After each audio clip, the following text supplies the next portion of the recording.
Hello, வாங்க. எங்க இருக்கிறீங்க? அட குப்பவாக்கு வந்தனுங்க. சீக்கிரம் கிளம்பி நம்ம பேக்கரிக்கு வந்துருங்க. அருமையான பிசினஸ் ஐடியா மாட்டி இருக்குது, புடிச்சிடலாம். அப்படிங்களா? சரி வர. வாங்க வாங்க வாங்க. பங்கு இந்த பிசினஸ் மட்டும் செட் ஆச்சு வச்சுங்க, ஒரே வருஷம் நம்ம 2 பேரும் கோடி சொன்னீங்க.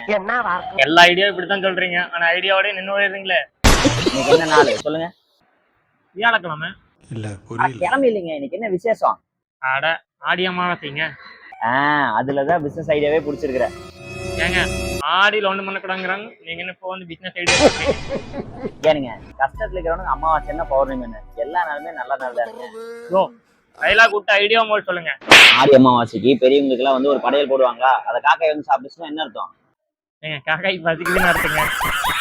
ஓ அது இல்லைங்க, இப்போ காக்காய் வந்து சாப்பிட்டுச்சுன்னு வச்சுக்கோங்க, பெரியவங்களே வந்து சாப்பிட்டு ஆசிரியம் பண்ணி போன மாதிரி தான் அர்த்தம். ஆனா இப்பெல்லாம் எங்கேயுமே காக்காய் கிடைக்கிறது இல்ல. அதனால என்ன பண்றோம், நேரா போறோம், ஆளுக்கு 1000 காக்காய் பிடிக்கிறோம், காக்கா பண்ண போடுறோம். அடுத்த வருஷம் வீட்டுக்கு காக்காய் வாடகைக்கு கோடீஸ்வரன் ஆகுறோம். என்னது காக்கா பண்ணையா? வந்து இப்ப நான் என்ன உங்கள்கிட்ட சொல்றது? ஐடியா நல்லாத்தான் இருக்குது. எங்க அப்பா அப்பவே சொன்னா, மகனே உனக்கு ஆழமான எதிர்காலம் இருக்குடான்னு. நம்பி 4 மணி நேரம் உழவு விட்டுட்டு வந்துட்டோமே.